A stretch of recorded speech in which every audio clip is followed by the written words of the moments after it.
वाघाला सांगावं लागत नाही टायगर अभी जिंदा है म्हणून. लोक सांगतील ना टाइगर कैसा है. टाइगर अभी जिंदा है यही तो वांदा है. किसानों के दूध का धंधा है, महसूल मंत्री अंधा है, दादागिरी में बेटे का हाथ खंडा है. लेकिन जीत के लिए महाविकास आघाडी का एक बंदा अभी जिंदा है. असं म्हटलं जातं. पंतप्रधानांवर टीका करणं सोपं आहे, पण स्थानिक राजकारण्यांवर, स्थानिक नेतृत्वावर टीका करणं महाकठीण असतं. पण हा शेर एका सरपंच पदावर राहिलेल्या महिलेनं अहिल्यानगरमधल्या सर्वात वजनदार राजकीय घराणं असलेल्या विखे पाटलांवर जाहीर कार्यक्रमात म्हणण्याचं धाडस दाखवलं. इतकंच नाही तर राज्य सहकारी संस्था तुम्ही दाबून बसलाय त्या तुमच्या वैयक्तिक मालकीच्या नाहीत, असंही या महिलेनं विखे पाटलांना जाहीरपणे ठणकावून सांगितलंय. ती महिला अहिल्यानगरमधील लोणी गावच्या लोकनियुक्त सरपंच राहिलेल्या आहेत. या महिलेला विखे पाटलांच्या साम्राज्याला उद्ध्वस्त करण्याची धमक असणारं नेतृत्व म्हणून सध्या पाहिले जातं.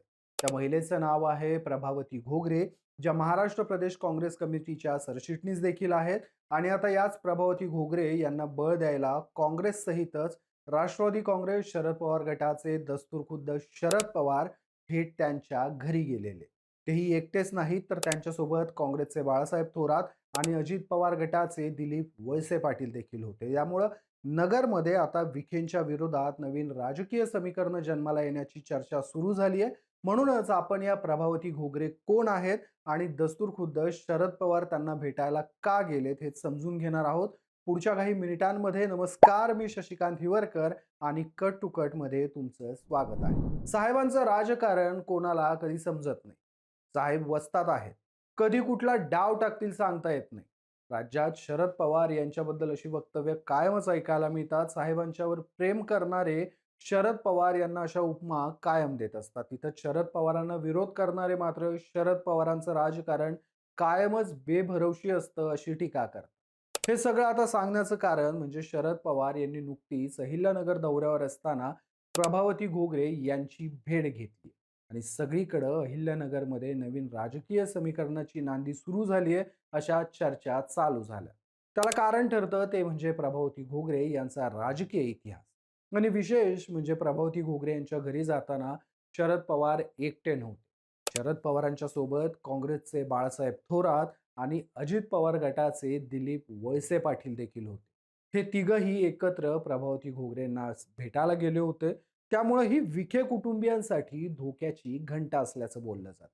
प्रभावती घोगरे यांना या तीनही नेत्यांनी एकत्र भेट देण्याचं कारण प्रभावती घोगरे यांच्या धाडसात, त्यांच्या वक्तृत्व शैलीत आणि राजकीय इतिहासात दडलेला आहे. लोणी शिर्डी परिसरात प्रभावती घोगरे यांच्या नावाची मोठी चर्चा राहिलेली. राधाकृष्ण विखे पाटील यांच्या कट्टर विरोधक म्हणून त्यांची ओळख निर्माण झाली आहे. प्रभावती घोगरे या शिर्डी विधानसभा मतदारसंघाचे पहिले आमदार राहिलेले चंद्रभान घोगरे यांच्या सून आहेत. त्या उच्च शिक्षित आहेत. विखेंच्या प्रवरा परिसरातीलच लोणी खुर्दच्या त्या लोकनियुक्त सरपंच देखील राहिल्या. त्यांच्या घराला राजकीय वारसा होता. त्यामुळे राजकीय वारसा सोबतच स्वतःची राजकारणातली उत्तम जाण यामुळेच काँग्रेस आणि राष्ट्रवादी काँग्रेसकडून प्रभावती घोगरेंना राधाकृष्ण विखेंच्या विरोधात उभं केलं होतं. काँग्रेसच्या तिकिटावर मागील विधानसभा निवडणुकीत प्रभावती घोगरे यांनी राधाकृष्ण विखे पाटलांना जोरदार लढत दिलेली.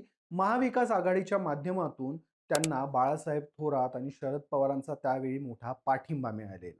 त्यांच्यासाठी शिर्डी मतदारसंघात स्वतः शरद पवारांनी सभा घेऊन ताकद उभी केली होती. या निवडणुकीत प्रभावती घोगरे यांना 60,965 मतं मिळाली होती, तर राधाकृष्ण विखे पाटील यांनी 1,20,482 मतं मिळवत 50,517 मतांनी विजय मिळवला होता. वरवर दोघांच्या मतांमधील फरक हा 60,000च्या जवळपासचा वाटत असला तरीही अहिल्यानगरमधील मातब्बर आणि प्रस्थापित नेतृत्व राहिलेल्या राधाकृष्ण विखे पाटलांच्या तुलनेत नवख्या असणाऱ्या प्रभावती घोगरे यांनी घेतलेली एवढी मतं पाहून राजकीय तज्ज्ञांनी त्याच वेळी भविष्यात प्रभावती घोगरे राधाकृष्ण विखे पाटलांसाठी राजकीय विरोधक ठरतील असा अंदाज वर्तवलेला. आपल्या पराभवानंतर देखील प्रभावती घोगरे शांत बसल्या नव्हत्या. राहता येथील श्री गणेश सहकारी साखर कारखान्याची निवडणूक देखील यामुळे चर्चेत आलेली. या निवडणुकीत माजी मंत्री बाळासाहेब थोरात आणि भाजपचे नेते जे आता आमदार देखील आहेत ते विवेक कोल्हे या दोघांनी एकत्र येत विखे पाटील यांच्या जनसेवा पॅनलच्या विरोधात गणेश परिवर्तन पॅनल उभा केला होता. या निवडणुकीत गणेश परिवर्तन पॅनलनी 19 पैकी 18 जागांवर विजय मिळवून एक हाती सत्ता मिळवली. या निकालात विद्यमान मंत्री असणाऱ्या राधाकृष्ण विखे पाटील यांच्या जनसेवा पॅनलचा दारुण पराभव झालेला. त्यांना केवळ एकच जागेवर समाधान मानावं लागलेलं. खरं तर बाळासाहेब थोरात आणि कोल्हे या दोघांनीही एकत्र येत विखे पाटलांची इथली सत्ता उलथवून लावली असं म्हणणं जास्त संयुक्तिक ठरेल. याच कारखान्याच्या निवडणुकीच्या दरम्यान प्रभावती घोगरे यांचं भाषण हे व्हायरल झालेलं. विखे पाटलांवर टीका करताना प्रभावती घोगरे म्हणाल्या होत्या, विखे पाटील कसे आहेत हे दुसऱ्या कोणाला विचारण्यापेक्षा आम्हाला म्हणजेच लोणीकरांना विचारा. आमचा शेजारी कसा आहे ते आम्ही जास्त चांगल्या पद्धतीने सांगू. यांनी नेहमी स्वतःचा स्वार्थ पाहिला असून जनतेचा फक्त वापर केला. आता सामान्य जनता हुशार झाली असून ती यांच्या भूलथापांना बळी पडणार नाही, असंही प्रभावती घोगरे यांनी ठणकावून सांगितलेलं. तिथंच या कारखान्याच्या निवडणुकीत विखे पाटलांचा पराभव झाल्यानंतर देखील त्या शांत बसल्या नव्हत्या. विखे पाटलांचा पराभव झाल्यानंतर बोलताना त्या म्हणालेल्या, हा विजय म्हणजे गणेश कारखान्याच्या सभासदांची विखेंच्या जाचातून झालेली मोठी सुटका आहे. बाळासाहेब थोरात आणि विवेक कोल्हे यांच्या नेतृत्वाखाली आता कारखान्याला सुवर्णकाळ येईल.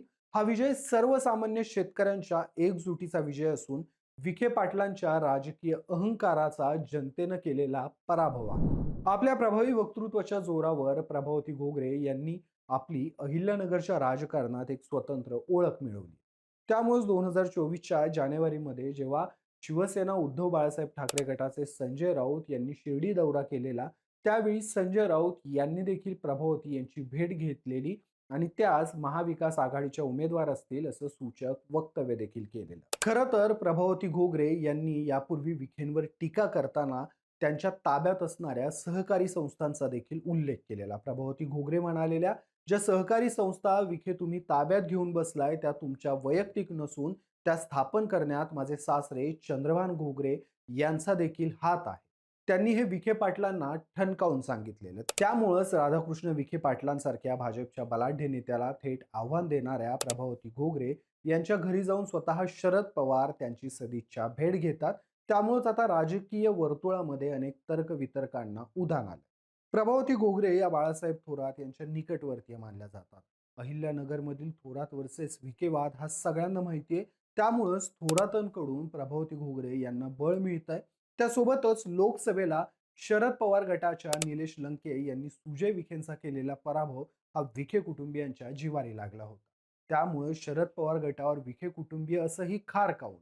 त्यामुळेच शरद पवार यांच्या प्रभावती घोगरे यांची भेट घेण्याला राजकीय दृष्टीनं महत्त्व येतं. तूर्तास इथेच थांबूयात. पण शरद पवार यांनी बाळासाहेब थोरात, दिलीप वळसे पाटील यांच्या सोबतीनं प्रभावती घोगरे यांच्या घेतलेल्या भेटीबद्दल तुमची मतं काय आहे? तुम्हाला काय वाटते या भेटीमागं भविष्यातली कोणती राजकीय समीकरणं दडलेली असू शकतात? होणाऱ्या निवडणुकांमध्ये शरद पवार आपली पूर्ण ताकद विखेंचा पराभव करण्यासाठी प्रभावती घोगरेंना देतील का? तुमची मतं मला कमेंट्समध्ये कळवा आणि व्हिडिओ आवडला असल्यास व्हिडिओला लाईक आणि शेअर करायला विसरू नका. आणि अशाच राजकीय घडामोडींचं विश्लेषण पाहण्यासाठी कट टू कटला सबस्क्राईब अवश्य